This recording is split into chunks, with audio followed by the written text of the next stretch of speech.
It's the Brad and John Show. It is the Brad and John Show. Today's date is the 2nd of March. We're in single digits in the 3rd, 0302-2026, if you want to look at it that way.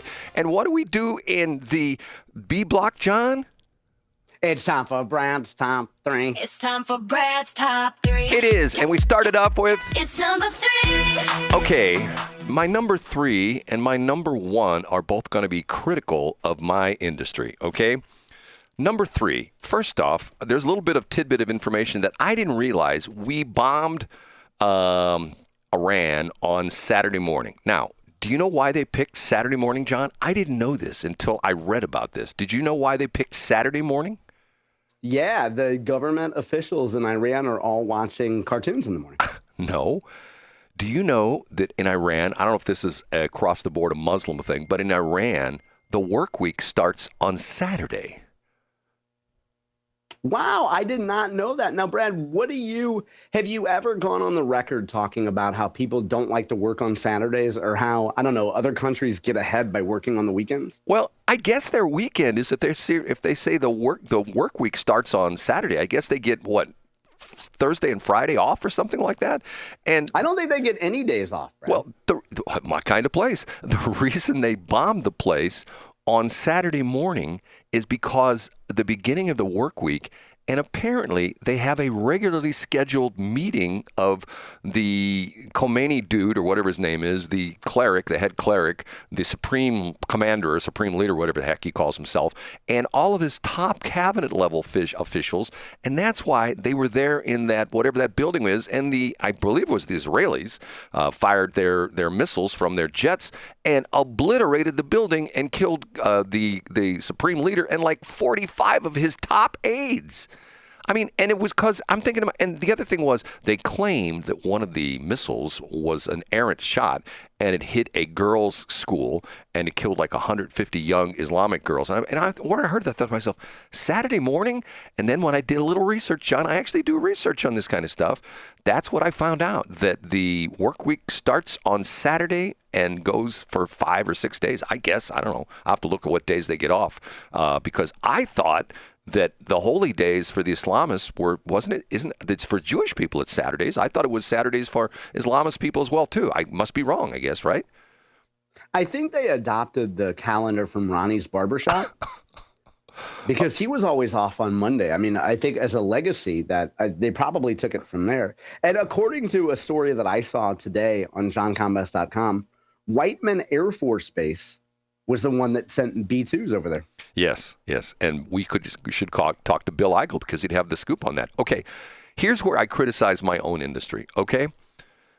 And to a certain extent, I'm guilty. But the problem is I have a somewhat low-budget operation, whereas especially NPR, the local affiliate, STLPR, which has 35 news staffers last time I counted, they just do their regular programming. There was there wasn't Jason Rosenbaum coming in for 2 hours talking about, how we attacked Iran and how Iran was firing missiles at all these other countries. And if you punched around the dial, listened to various talk stations, it was like rewinds of the Sean Hannity show. And, once again, our own situation with Armstrong and Getty and Eric Erickson and Mark Lee Van Camp and Robinson talking about, it looks like we might be at war. Oh, no, we don't know what's going to happen. And I say my industry gets an F, and I myself get an F minus. And I think that this is what's sad about the radio industry is that we've gotten so much into this, everything counts on Monday through Friday. And the interesting thing is most people will still agree that the majority of radio listening is done in the car. And I'm driving around. And by the way, John, I don't know, I think I've said this on the air once or twice before, but do you know when the most listened to period of radio is in the entire week? I have no idea. Most people will say morning and afternoon drive, because when you talk to... But it's not. And when are people in their cars taking kids to sporting events, Brad? Saturday from 10 a.m. to 3 p.m. That's the most listened to period of radio. So everybody was at home. Nobody was at work. And once again, I say once again, when you have... And the problem with this is most stations have a diminished staff. We're guilty of that. But St. Boy, gee. St. Louis Public Radio is not guilty of that. Don't you think that Jason Rosenbaum and Mr. Munoz, instead of chasing illegals at county jails and things like that, don't you think they could have rolled into work and essentially, well, you know what, this is a national story, but we are St. Louis Public Radio, and we're going to... And they did, and that's where I'm going to cut you short, Brad, because one of the only pieces of journalism over the weekend to document where our congressional delegation was on Iran came from Jason Rosenbaum this weekend. Secondly, if I recall correctly, they're members of the St. Louis Public Radio Lollipop Guild or something. That's kind of like a pseudo, like, wannabe union thing. I would presume that management can't just tell the Jason Rosenbaums of the world, get your ASS into the office and start doing audio on Saturday morning. And I think we should credit Rosenbaum for actually putting out a piece that was comprehensive. It included everybody's statement and commentary, as well as Jason's own context on Iran.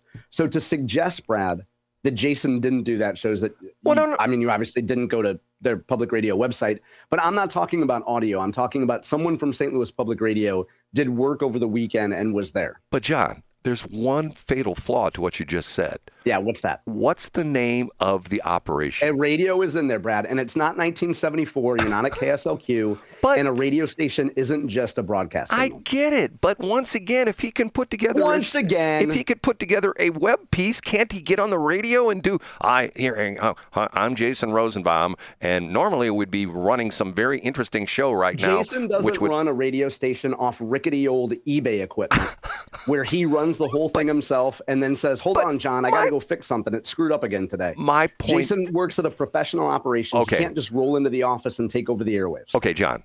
Let's do like a little what if scenario. Let's say, and this is going to be a horrific thing I'm going to bring up. Let's say the Ayatollah, or there's a new Ayatollah they bring in, and the new supreme leader, and he says, launch our nuclear missile that Trump doesn't know about at Washington, D.C., and the nuclear missile comes across the Atlantic and hits Washington, D.C., and obliterates Washington, D.C. on a Saturday morning. Are you telling me that they'll still run What's My Line and Go Fact Me and stuff like that, and there wouldn't be anybody who'd come in on the weekend and say, oh, my God, there's been this horrific thing. Washington, D.C. has been hit by a nuclear missile. Yeah, I think, and to split hairs, I think someone at St. Louis Public Radio would switch a signal over to the national NPR, and they could play a national NPR feed. But what you just said is very interesting to me. Jason knows all these people. Jason in his phone has the phone number of probably every. If you go through his phone book, his phone book and on his phone, he's probably got every single cell phone number of every single politician. And if he were to get and he used it to write a piece on Saturday, which was my point. But put it on the air. Because here's the problem. I'm driving in my car, John. I'm not gonna, well, you know what? I can steer with my knees, and I can read Jason's article on my phone, right? See, I get exactly what you're saying is Jason should put the whole operation on his back. He should be the John Combest of St. Louis Public Radio. He should be responsible for every piece of competent execution, is what you're saying. John, you're a baseball fan, right? I am. Okay. And it's 7:35, and we're still on story number 3. Go ahead. Okay. You're a baseball fan.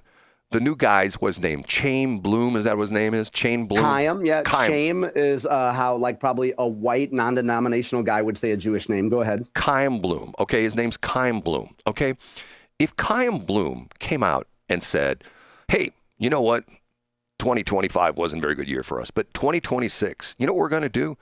We're going to have a great baseball team, and we've discovered one thing. We discovered one thing that our players sometimes get burnt out. So here's what we're going to do. In 2026, all our stars are going to be benched on Saturday and Sunday. Yep, we want our star players to play Monday through Friday, and all the big stars are going to sit on the bench on Saturday and Sunday, and we're only going to put the good players in Monday through Friday and give those good players the weekend off. Okay? What would John Combest say?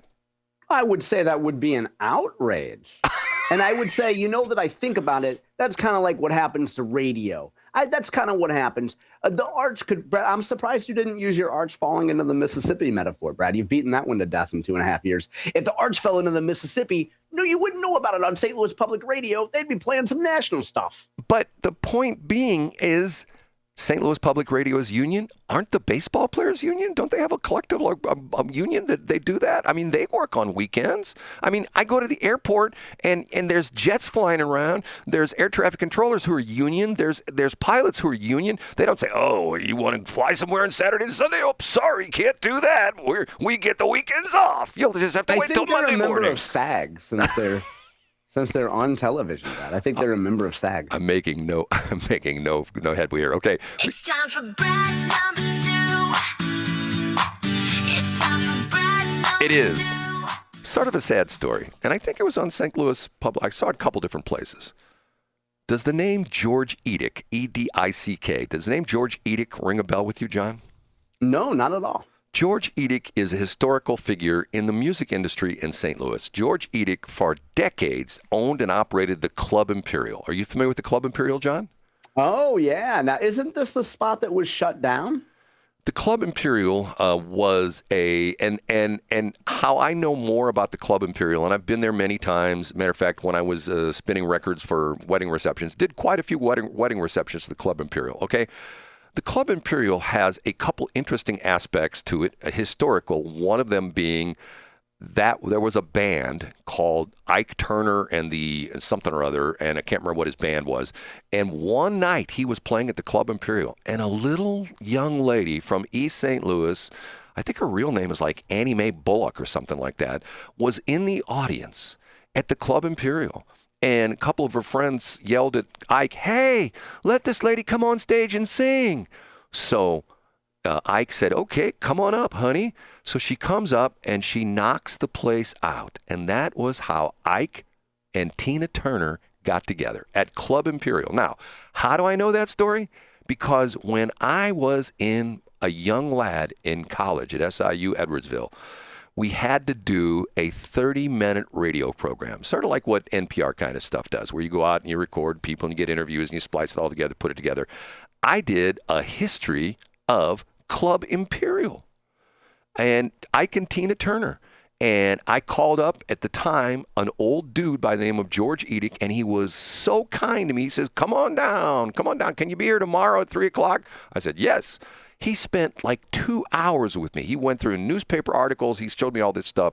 Not only was it the place where Ike and Tina Turner met and then used to play from time to time, it got to be a huge place for jazz bands, for touring jazz groups. And one of the other things that John is way too young to remember, in the basement of the Club Imperial, they made it out to be like a bat cave.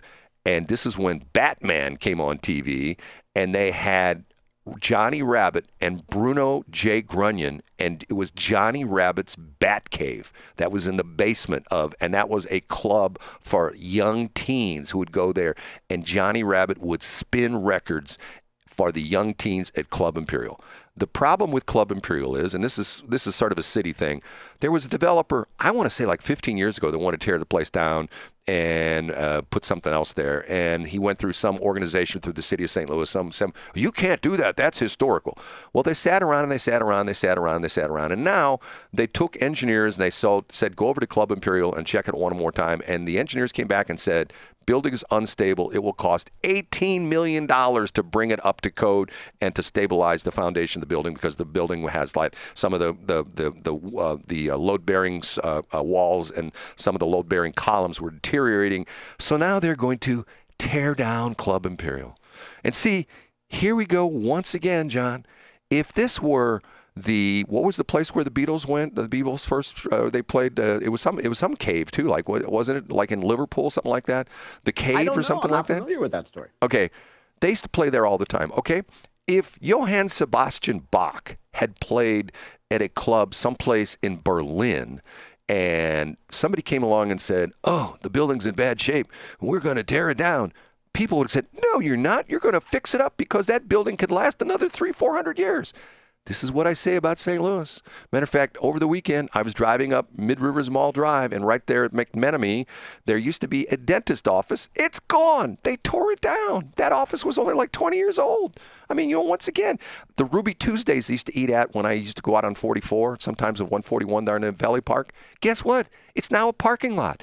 The doctor's office out there, right there at Highway 40 and 270, which wrapped around. If people will know exactly what I'm talking about. You go west on Highway 40 and you take that ramp used to go. Be your doctor's office. You've said it many times on the show. Well, my wife worked there when I was married. My wife worked as an office manager. It's gone. They tore it down.